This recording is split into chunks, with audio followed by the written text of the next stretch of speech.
সবাইকে আমার চ্যানেল সাহিত্য সম্ভারের পক্ষ থেকে স্বাগত জানাই।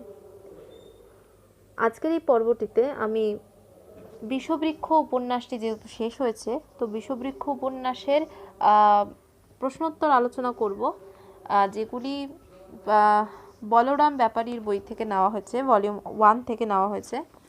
সেই প্রশ্নোত্তরগুলি আমি আলোচনা করব। তোমরা চাইলে এখান থেকে তোমরা স্ক্রিনশট নিয়ে নিতে পারো। আর এতদিন ধরে এই চ্যানেলে যা যা ভিডিও আপলোড করা হয়েছে সেগুলির আলাদা আলাদা প্লেলিস্ট করা রয়েছে। ডেসক্রিপশানে সেই প্লেলিস্টের লিংক আমি দিয়ে দিলাম। তো শুরু করা যাক আজকের পর্ব।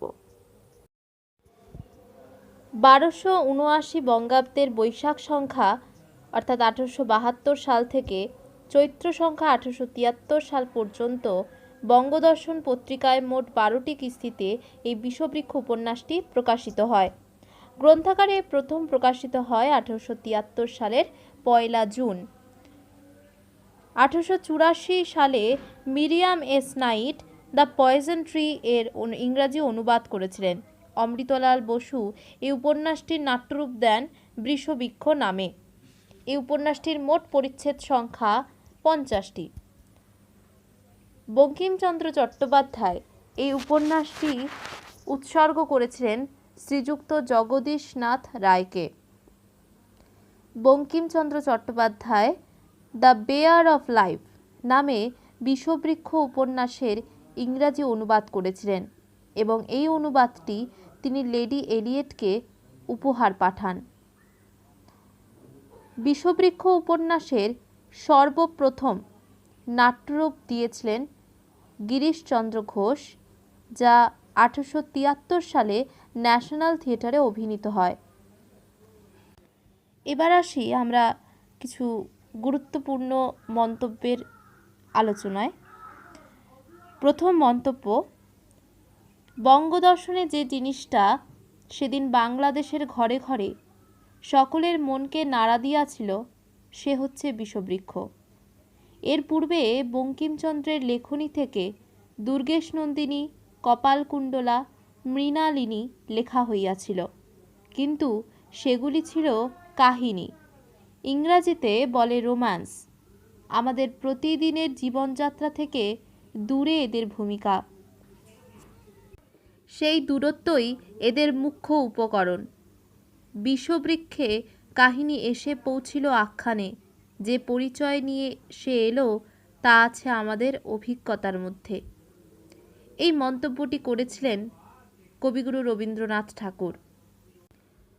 পরের মন্তব্য, সূর্যমুখী, সীতা ও দেশদিমনার সংমিশ্রণে কুন্দ, শকুন্তলা ও মিরান্দার সংমিশ্রণ। সূর্যমুখীর নগেন্দ্রময়তা সূর্যমুখীর প্রতি কার্যে ও প্রতি কথায় পরিব্যক্ত। কুন্দের নগেন্দ্রময়তা কুন্দের হৃদয়ের গূঢ়তম প্রদেশ নিগৃহীত। এই মন্তব্যটি করেছিলেন যোগেন্দ্রনাথ বিদ্যাভূষণ, আর্যদর্শন, 1284। এবার আসি এই উপন্যাসের গুরুত্বপূর্ণ উক্তিতে। প্রথম 1 নম্বর উক্তি, বাছা তুই বিস্তর দুঃখ পাইয়াছিস, আমি জানিতেছি যে বিস্তর দুঃখ পাইবি। তোর এই বালিকা বয়, এই কুসুম কোমল শরীর, তোর শরীরে যে দুঃখ সহিবে না, এটা স্বপ্নে কুন্দনন্দিনীর মাতা কুন্দনন্দিনীকে বলেছিলেন। 2 নম্বর, এই শ্যামাগ্নি নারী বেশে রাক্ষসী, ইহাকে দেখিলে পলায়ন করিও। এই ইহাকে মানে যার সম্পর্কে বলা হয়েছে সেটা হলো হীরা, আর উক্তিটি করেছেন কুন্দনন্দিনীর মা। তামাশা হোক, তুমি কি মেয়েটিকে একেবারে সত্য ত্যাগ করিয়া বিলাইয়া দিয়াছ, নহিলে আমি যেটি তোমার কাছে ভিক্ষা করিয়া লইতাম। এটি সূর্যমুখী নগেন্দ্রকে চিঠিতে বলেছে এই উক্তিটি। সাথের সাথী কেন, সঙ্গে আসে নাই, সঙ্গেও যাইবে না। অনেক ত্যাগ করিয়াছে, তুমি ত্যাগ করিবে না কেন? এটা সুরেন্দ্র দেবেন্দ্রকে বলেছিলেন মদ্যপান ত্যাগ করার প্রসঙ্গে। পরের উক্তি, তোমাকে মানুষ করিয়াছি, প্রথম ক খ লিখাই, কিন্তু তোমার হাতের অক্ষর দেখিয়া আমার এ হিজিবিজি তোমার কাছে পাঠাইতে লজ্জা করে। এটি সূর্যমুখী কমলমণিকে বলেছিলেন চিঠিতে। 6 নম্বর উক্তি, আমি আপনার চিতা আপনি সাজাইয়াছি। এটা কুন্দনন্দিনী প্রসঙ্গে চিঠিতে সূর্যমুখী কমলমণির উদ্দেশ্যে বলেছিল। তিনি আপনার মনে আমার নিকট অপরাধী। নগেন্দ্র সম্পর্কে চিঠিতে সূর্যমুখী কমলমণির উদ্দেশ্যে বলেছিল। স্বামীর প্রতি যাহার বিশ্বাস রহিল না তাহার মরাই মঙ্গল, এটা বলেছিল সূর্যমুখীর চিঠির প্রত্যুত্তরে কমলমণি এটা সূর্যমুখীকে বলেছিল। তারপরে উক্তি, দোষ কি তাহা তো আমি জানি না, তুমি যাহা জানো না তাহা আমিও জানি না, কেবল আমার অনুরোধ। এই যে উক্তিটি সেটি সূর্যমুখী নগেন্দ্রের উদ্দেশ্যে করেছিল। আমার উপর রাগ করিও না, আমি অধঃপাতে যাইতেছি। এই উক্তিটি করেছেন নগেন্দ্র। তিনি তার বন্ধু হরদেব ঘোষালকে চিঠিতে এই উক্তিটি করেছেন।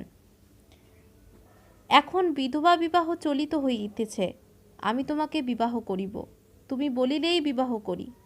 এই উক্তিটি করেছে কিন্তু নগেন্দ্র, আর যার উদ্দেশ্যে করেছে সে হলো কুন্দনন্দিনী।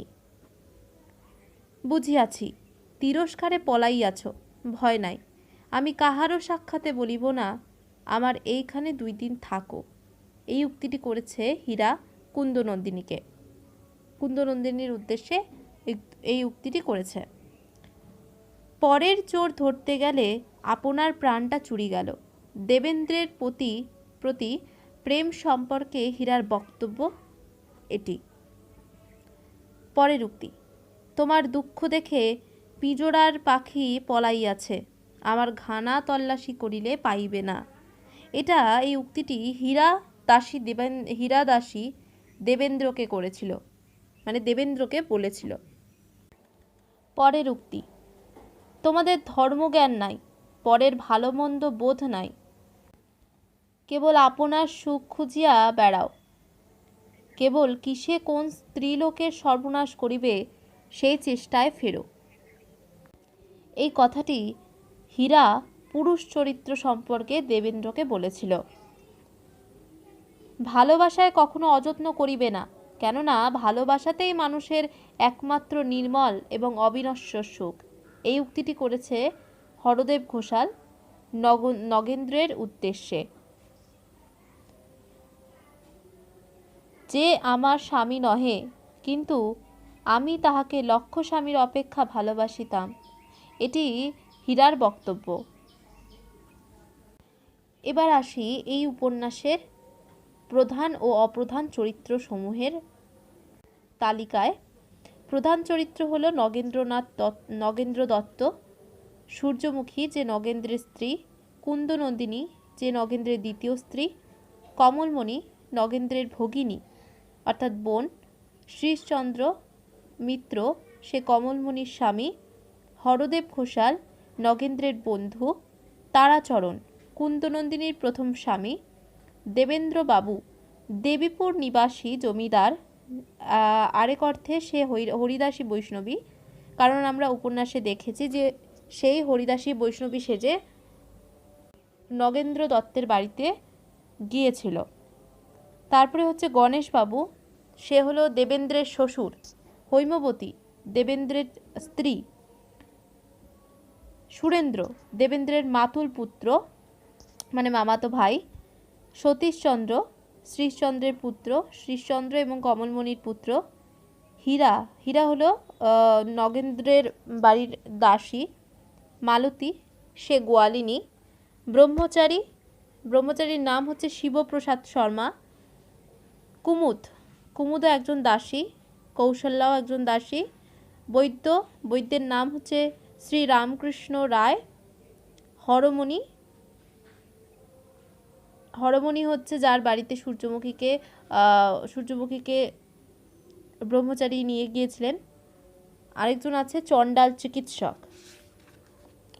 অপ্রধান চরিত্রদের মধ্যে যারা পড়ছে তারা হলো মাঝি রহমত মোল্লা, নাবিকগণ, নগেন্দ্রের ভৃত্যগণ, কুন্দনন্দিনীর পিতামাতা দাদা, প্রতিবেশিনী, প্রতিবেশিনী কন্যা চাপা, কুন্দনন্দিনীর গ্রামের লোক, কুন্দের মালি, কুন্দের মেশো বিনোদ ঘোষ, জনৈক বিনোদ দাস, মিস টেম্পল নাম্নী, কমলমণি এবং সূর্যমুখীর শিক্ষাদাত্রী এবং তারাচরণের মা, সূর্যমুখীর পিতা, নগেন্দ্রের বাড়ির পূজারী দল, পাচক দল, দাসদাসী, সন্ন্যাসী, ঠাকুর, বৈষ্ণবীরা, সার্বভৌম ঠাকুর, বাড়ির ডাক্তার, দেওয়ানজি ইত্যাদি। এবার আসি আমরা এই উপন্যাসের প্রশ্নোত্তর আলোচনায়। প্রথম প্রশ্ন, কোন মাসের কথা দিয়ে বিষবৃক্ষ উপন্যাসটি শুরু হয়েছে? তো এটা হলো জ্যৈষ্ঠ মাস। নগেন্দ্র দত্ত।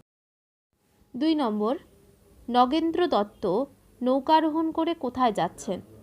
উত্তর হলো কলকাতা। 3 নম্বর, নগেন্দ্র দত্ত কোথাকার জমিদার? নগেন্দ্র দত্ত গোবিন্দপুরের জমিদার।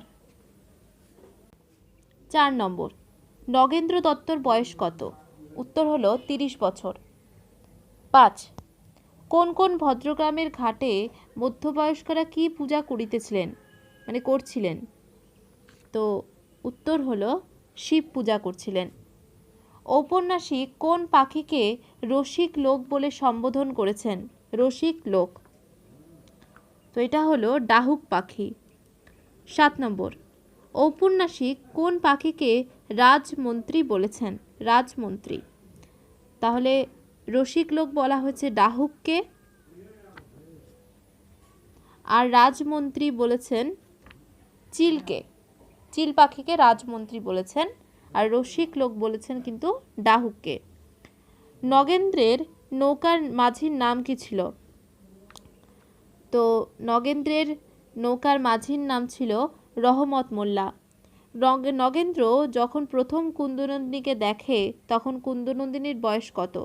তো যখন তার সাথে প্রথম দেখা হয়েছিল নগেন্দ্রের, তো কুন্দনন্দিনীর বয়স ছিল 13 বছর। এই শ্যামাঙ্গী নারী বেশে রাক্ষসী, ইহাকে দেখিলে পলায়ন করিও। শ্যামাঙ্গী রাক্ষসী বলতে এখানে কার কথা বলা হয়েছে? তো শ্যামাঙ্গী রাক্ষসী বলতে এখানে যার কথা বলা হয়েছে তা সে হলো হীরা। কুন্দনন্দিনীর গ্রামের নাম কি? কুন্দনন্দিনীর গ্রামের নাম হলো ঝুমঝুমপুর। কুন্দনন্দিনীর প্রতিবেশী কন্যার নাম কি? উত্তরটি হলো চাপা। কুন্দনন্দিনীর মাসির বাড়ি যেখানে বলে গ্রামের লোক জানিয়েছে সেটা কোন গ্রাম? তো উত্তর হলো শ্যামবাজার। 14, গ্রামের লোক কুন্দনন্দিনীর মেশোর নাম যা বলেছিল সেটা হলো বিনোদ ঘোষ। 15, নগেন্দ্রের ভগিনীর নাম কি? উত্তর হলো কমলমণি। 16, নগেন্দ্রের স্ত্রীর নাম কি? নগেন্দ্রের স্ত্রীর নাম হলো সূর্যমুখী।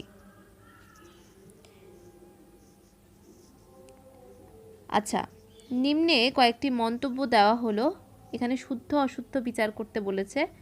উত্তর কিন্তু সবই শুদ্ধ হবে।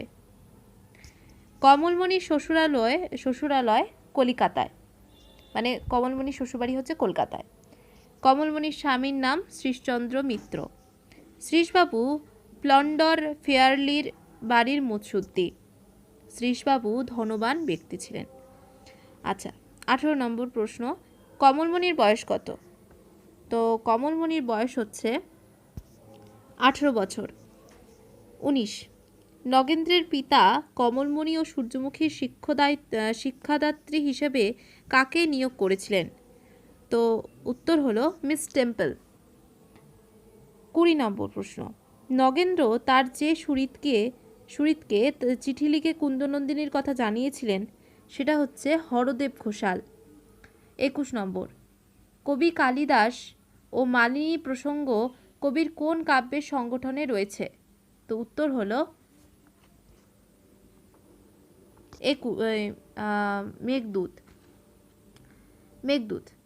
22, মালিনী কি নামের মালা গেঁথে এনেছিল কালিদাসের জন্য? তো উত্তর হলো মদন মোহিনী। 23 নম্বর, সূর্যমুখীর পিত্রালয় কোথায়? সূর্যমুখীর পিত্রালয় হচ্ছে মানে সূর্যমুখীর বাপের বাড়ি হচ্ছে কোন নগর? তারাচরণের মাতার নাম কি? উত্তর হলো শ্রীমতী। 25 নম্বর, এখানেও শুদ্ধ অশুদ্ধ বিচার করতে বলেছে। বলে রাখি, এই বইটিতে যা যা শুদ্ধ অশুদ্ধ বিচার করার কথা বলা হয়েছে সবই কিন্তু শুদ্ধের অ্যান্সারগুলোই দেওয়া আছে, তোমরা একটু দেখে নেবে। তো এ, তারাচরণ এক অবৈতনিক মিশনারি স্কুলে ইংরাজি শিখিতে লাগিল। 2 নম্বর, মানে বি, সূর্যমুখী নগেন্দ্রকে প্রবৃত্তি দিয়া গ্রামে একটি স্কুল সংস্থাপিত করাইয়াছিলেন। তারাচরণ তাহাতে মাস্টার নিযুক্ত হইলেন। C, Taracharan citizen of the world এবং স্পেক্টার পড়িয়াছিলেন। ডি, তিনি বুক জিওমেট্রি পড়েছিলেন। তিনি এরকম কথা প্রচলিত ছিল। 26 নম্বর, এখানেও শুদ্ধ অশুদ্ধ বিচার করতে বলেছে। নগেন্দ্র বাড়ির বাহিরে 3টি মহল ছিল, ভিতরে 3 মহল। বৈঠকখানায় আলিশার উপরে মধ্যস্থলে এক মৃন্ময় বিশাল সিংহ জটা লম্বিত করিয়া লৌহ জিহ্বা বাহির করিয়াছে। নগেন্দ্রের বাড়িতে যে যে মহল রয়েছে, কাছারি বাড়ি, পূজার বাড়ি, ঠাকুর বাড়ি ইত্যাদি। কাছারি বাড়ির পশ্চাতে যে অন্দর মহল, তাহা নগেন্দ্রের নিজ ব্যবহার্য। 27 নম্বর, কার জামাই দারোগার মুহুরী? তো অ্যান্সার হলো কৈলাসী। 28, ভট্টাচার্যের মেয়ের উপপতি কে? শ্যাম বিশ্বাস। 29, সূর্যমুখীর বয়স কত? সূর্যমুখীর বয়স হলো 26 বছর। কুন্দনন্দিনীর সাথে কার বিবাহ হয়েছিল? উত্তর হলো তারাচরণ। 31 নম্বর, বিবাহের কত বছর পর কুন্দনন্দিনী বিধবা হন? তো বিবাহের 3 বছর পর কুন্দনন্দিনী বিধবা হন। 32 নম্বর, হরিদাসী বৈষ্ণবী আসলে কে? হরিদাসী বৈষ্ণবী আসলে দেবেন্দ্র। 33 নম্বর, কার লেখা পাঁচালী পাঠের কথা উপন্যাসে রয়েছে? তো এটা হলো দাশু রায়ের পাঁচালী। 34 নম্বর, নগেন্দ্রর ঠাকুরবাড়িতে কবে তণ্ডুলাদি বিতরণ করা হতো? তো এটার উত্তর হচ্ছে রবিবার। 35 নম্বর, কুন্তনন্দিনী হরিদাসী বৈষ্ণবীকে যা গাইতে বলেছিল সেটা হলো কীর্তন। 36, হরিদাসী বৈষ্ণবীর কোন গান শুনে সূর্যমুখী মোহিতা এবং শ্রোতা হয়েছিলেন? তো সেটা হলো শ্যামা বিষয়ক গান। 37, দেবেন্দ্রবাবুর বয়স কত? দেবেন্দ্রবাবুর বয়স হলো 25 বছর। 38 নম্বর, শুদ্ধ অশুদ্ধ বিচার। দেবেন্দ্র ও নগেন্দ্র উভয়ই এক বংশোদ্ভূত ছিল, এটা শুদ্ধই। দেবীপুরের বাবুদিগের সঙ্গে গোবিন্দপুরের বাবুদিগের মুখের আলাপ পর্যন্ত ছিল না, এটাও শুদ্ধ। এক বড় মোকদ্দমায় নগেন্দ্রের পিতামহ দেবেন্দ্রের পিতামহকে পরাজিত করায় দেবীপুরের বাবুরা হীনবল হয়ে পড়েছিলেন, শুদ্ধ। দেবেন্দ্রের মুখমণ্ডলে রোমাবলীর চিহ্নমাত্র ছিল না, এটাও শুদ্ধ। 39, হরিপুর জেলার যে জমিদারের মেয়ের সাথে দেবেন্দ্রের বিবাহ হয়েছিল তিনি ছিলেন গণেশবাবু। দেবেন্দ্রের স্ত্রীর নাম ছিল হৈমবতী। দেবেন্দ্রের মাতুলপুত্রের নাম সুরেন্দ্র। আমি আপনার চিতা আপনি সাজাইয়াছি উক্তিটি করেছে সূর্যমুখী। নগেন্দ্রের পরিচর্যার সূর্যমুখী যে নতুন দাসী রেখেছিল পরিচর্যার জন্য, তার নাম হলো কুমুদ। 44, উপন্যাসে যে বিখ্যাত ব্যক্তির নাম রয়েছে তিনি হলেন বিদ্যাসাগর। ন্যায় কচকচি ঠাকুর বিধবা বিবাহের পক্ষে তর্ক করে বাবুর কাছ থেকে টোল মেরামতির জন্য যত টাকা নিয়েছিল সেটা হচ্ছে 10 টাকা। সার্বভৌম ঠাকুর বিধবা বিবাহের প্রতিবাদ করেন, তাই খুশি হয়ে সূর্যমুখী তার মেয়ের বিয়ের জন্য যত ভরির গয়না দিয়েছিলেন, সোনার বালা গড়িয়ে দিয়েছিলেন, তা হলো 5 ভরি। স্বামীর প্রতি যাহার বিশ্বাস রহিল না, তাহার মরাই মঙ্গল। চিঠিতে কে কাকে এই উক্তিটি করেছেন? তো উত্তর হলো কমলমণি সূর্যমুখীকে এই উক্তিটি করেছে। গোমস্তা একজন প্রজাকে মেরে টাকা নিয়েছিল বলে নগেন্দ্রর গোমস্তা বেতন থেকে যত টাকা কেটে নিয়ে প্রজাকে দিয়েছিল সেটা হলো 10 টাকা। 49 টাকা। শ্রীশচন্দ্রের পুত্রের নাম কি? তো উত্তর হলো সতীশচন্দ্র। শ্রীশচন্দ্রের বাড়িতে যিনি যাত্রা করেছিলেন তিনি হলেন গোবিন্দ অধিকারী। 51, দাদাবাবুর একটি সোনার কৌটায় এক কড়া কানাকড়ি ছিল, তাই কে নিয়ে গিয়েছে? সোনার কৌটো বলতে এখানে যার কথা বলা হয়েছে সে হলো সূর্যমুখী। কুরুক্ষেত্রের যুদ্ধকালে ভগদত্ত অর্জুনের প্রতি কোন অস্ত্র নিক্ষেপ করেছিল? তো এটার উত্তর হচ্ছে বৈষ্ণবাস্ত্র। 53, কমলমণি যখন গোবিন্দপুরে যাত্রা করেন সতীশকে নিয়ে, শ্রীশচন্দ্র যেতে পারেননি। যা কেনার কাজে তাকে থাকতে হয়েছিল সেটা হলো তিসি কেনার কাজে তাকে থাকতে হয়েছিল। যে কাজটি কমলমণির রোগ বলে বলা হয়েছে সেটা হচ্ছে চুল বাঁধা। হীরা দাসী যে ঘরের কন্যা সেটা হলো কায়স্থ। হীরার বয়স কত? তো হীরার বয়স হলো 20 বছর। 57, নগেন্দ্রের বাড়ির উদ্যানের মধ্যে যে পুষ্করণী ছিল তার সোপানের উভয় ধারে যে গাছটি ছিল সেই গাছ কোন গাছ ছিল? তো উত্তর হলো বকুল গাছ ছিল। নেক্সট 58 বলেছে শুদ্ধ অশুদ্ধ বিচার করতে। কি বলেছে না, নগেন্দ্রকে ঔপন্যাসিক চোর বলেছেন। তিনি বলেছেন নগেন্দ্রকে চোরের অপেক্ষাও হীন। এই মন্তব্যটি শুদ্ধ। যুক্তি দেওয়া আছে, কারণ হিসাবে তিনি বলেছেন চোর সূর্যমুখীর কি করিত? তাহার গহনা চুরি করিত, অর্থহানি করিত, কিন্তু তুমি তাহার প্রাণহানি করিতে আসিয়াছ। তাহলে যুক্তিটিও সঠিক, তাহলে মন্তব্য ও যুক্তি উভয় শুদ্ধ। 59, কোন এত দুর্বৃত্তেও তৃপ্তি জন্মিল না যে সে অনাথা বালিকাকে অধঃপাতে দিতে হবে?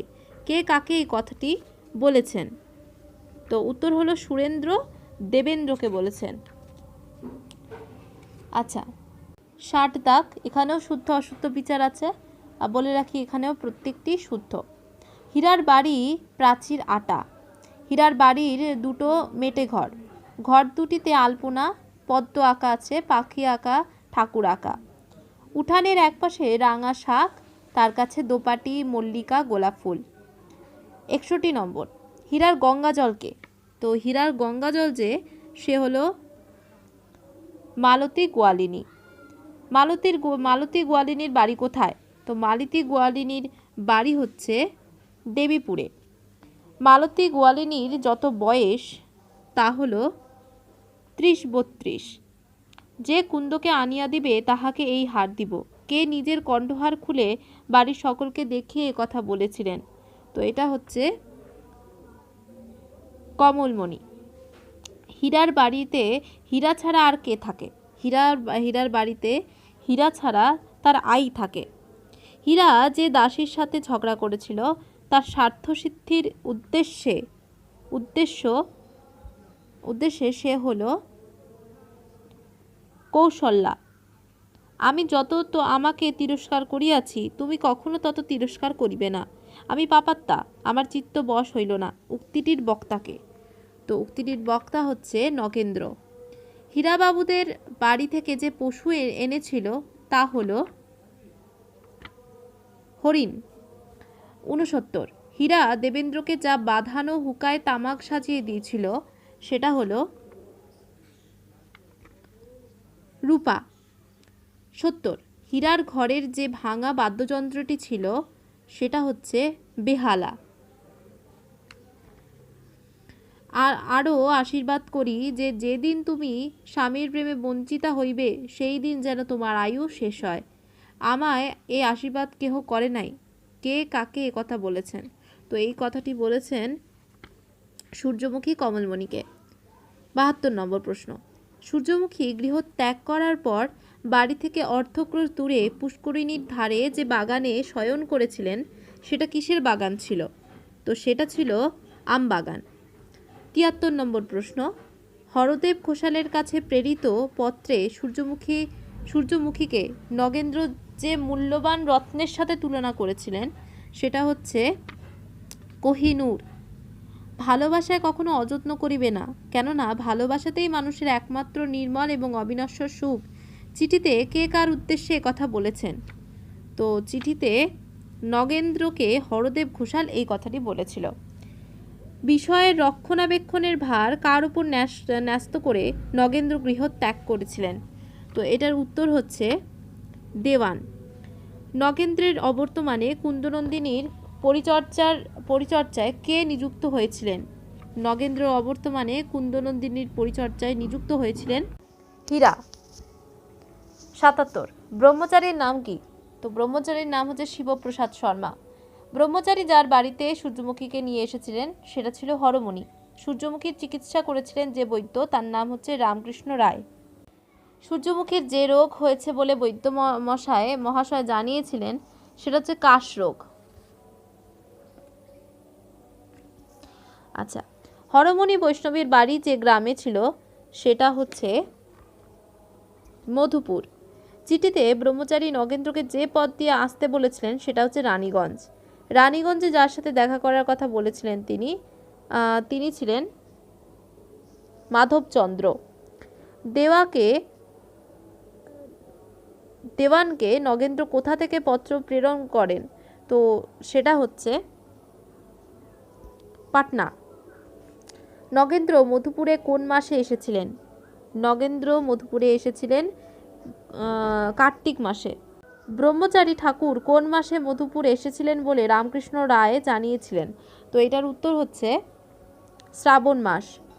ব্রহ্মচারী ঠাকুর কোন মাসে মধুপুর থেকে বিদায় নিয়েছিলেন বলে রামকৃষ্ণ রায় জানিয়েছেন? তো এটার উত্তর হচ্ছে ভাদ্র মাস। 88, স্থাবর সম্পত্তি নগেন্দ্র কাকে দিয়ে যাবেন বলে স্থির করেছিলেন? তো এটার উত্তর হলো সতীশচন্দ্র। 90, নগেন্দ্র যখন সংসার বিষয় সম্পত্তি সবকিছু ত্যাগ করতে প্রস্তুত তখন তার বয়স কত? তখন তার বয়স হচ্ছে 33 বছর। কলিকাতা থেকে রানীগঞ্জ পর্যন্ত সূর্যমুখী কিসে গিয়েছিলেন? তো এটার উত্তর হচ্ছে রেলে। তুমি যেমন গর্বিতা তেমনি তো আমি তোমাকে প্রতিফল দিলাম। কে কার উদ্দেশ্যে এই উক্তিটি করেছেন? দেবেন্দ্র হীরার উদ্দেশ্যে এই উক্তিটি করেছেন। 93, যে চণ্ডালের কাছ থেকে হীরা বিষ কিনেছিল সে কোথায় থাকে? সে থাকে গোবিন্দপুরে। 94, হীরা চণ্ডালকে যত টাকা দিয়েছিল সেটা হলো 50 টাকা। 95, ডাক্তার হীরার যে রোগ হয়েছিল বলে জানায় সেটা হচ্ছে হিস্টারিয়া। আচ্ছা, 96, ডাক্তার হীরার জন্য যে তেল দিয়েছিল সেটা হচ্ছে কাস্টর অয়েল। আচ্ছা, এবার হচ্ছে সামঞ্জস্য বিধান। প্রথম পরিচ্ছেদের নাম কি? তো প্রথম পরিচ্ছেদের নাম নগেন্দ্রের নৌকাযাত্রা, এটা ঠিক। দ্বিতীয় পরিচ্ছেদ দ্বীপ নির্বাণ, এটাও ঠিক। তৃতীয় পরিচ্ছেদের নাম হচ্ছে ছায়া পূর্বগামিনী, এটাও ঠিক। চতুর্থ পরিচ্ছেদ হলো এই সেই। 98 নম্বর, সেখানেও রয়েছে পরিচ্ছেদ নম্বর আর তার সাথে রয়েছে মানে পরিচ্ছেদের নাম। তো 47 নম্বর পরিচ্ছেদের নাম হচ্ছে সরল এবং সর্পি।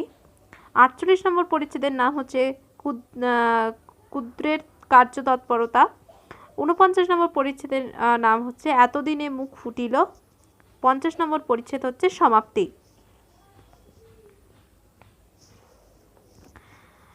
এইগুলো সবই ঠিক। নেক্সট ষষ্ঠ পরিচ্ছেদ। ষষ্ঠ পরিচ্ছেদের নাম কি? ষষ্ঠ পরিচ্ছেদের নাম হচ্ছে তারাচরণ। দশম পরিচ্ছেদ হচ্ছে বাবু। 12তম পরিচ্ছেদ হচ্ছে অঙ্কুর। 15তম পরিচ্ছেদ হচ্ছে হীরা। 16তম পরিচ্ছেদের নাম হচ্ছে না। একাদশ পরিচ্ছেদ হচ্ছে সূর্যমুখীর পত্র। 19 পরিচ্ছেদ হচ্ছে হীরার রাগ। 20 পরিচ্ছেদ হচ্ছে হীরার দেশ। 101 নম্বর প্রশ্ন, 22তম পরিচ্ছেদের নাম কি? তো 22তম পরিচ্ছেদের নাম হচ্ছে চোরের উপর বাটপাড়ি। আচ্ছা, তারপরে আছে 11তম পরিচ্ছেদ। 11তম পরিচ্ছেদের নাম হচ্ছে সূর্যমুখীর পত্র। 17তম পরিচ্ছেদ হচ্ছে যজ্ঞং যজ্ঞেন যোজ্জয়েত। 28 নম্বর পরিচ্ছেদ হচ্ছে আশীর্বাদ পত্র। 37 নম্বর পরিচ্ছেদ হচ্ছে সূর্যমুখীর সংবাদ। 45 নম্বর পরিচ্ছেদের নাম কি? তো 45 নম্বর পরিচ্ছেদের নাম হচ্ছে ছায়া। আচ্ছা, এর পরেরগুলো আছে শুদ্ধ অশুদ্ধ বিচার। এগুলোও সব শুদ্ধ। আছে কি না 1873 খ্রিস্টাব্দে শ্রী হারানচন্দ্র বন্দ্যোপাধ্যায় কর্তৃক এটি প্রথম মুদ্রিত হয়। কৃষ্ণকান্তের উইলের কাহিনী সরল এবং তাতে কোনো উপকাহিনী নেই। বিষবৃক্ষের কাহিনী জটিল, মূল কাহিনীর সঙ্গে একাধিক কাহিনী যুক্ত আছে। কৃষ্ণকান্তের উইলের শেষে নায়ক নায়িকার বিচ্ছেদ ঘটে, কিন্তু বিষবৃক্ষের শেষে নায়ক নায়িকার মিলন হয়েছে। গোবিন্দলাল রোহিণীর সম্পর্ক অবৈধ, আর কুন্দ নগেন্দ্রের বিয়ে আইনগত। এগুলো সবকটাই ঠিক। বিষবৃক্ষ উপন্যাসের উৎসর্গপত্রে বঙ্কিমচন্দ্র চট্টোপাধ্যায় জগদীশনাথ রায়কে কি বিশেষণে বিশেষিত করেছেন? তো এটার উত্তর হলো সবকটি ঠিক, অর্থাৎ কাব্যপ্রিয়, সুহৃদর, পণ্ডিতাগ্রগণ্য, সবকটি ঠিক। তো এখানে শেষ হলো আমাদের বিষবৃক্ষ উপন্যাসের প্রশ্নোত্তর আলোচনা। এর পরবর্তী ভিডিওতে আমরা নির্বাস উপন্যাসটিরও আলোচনা এইভাবে করব। আশা করছি ভিডিওটি তোমাদের ভালো লেগেছে। ভিডিওটি দেখার জন্য সবাইকে অসংখ্য ধন্যবাদ।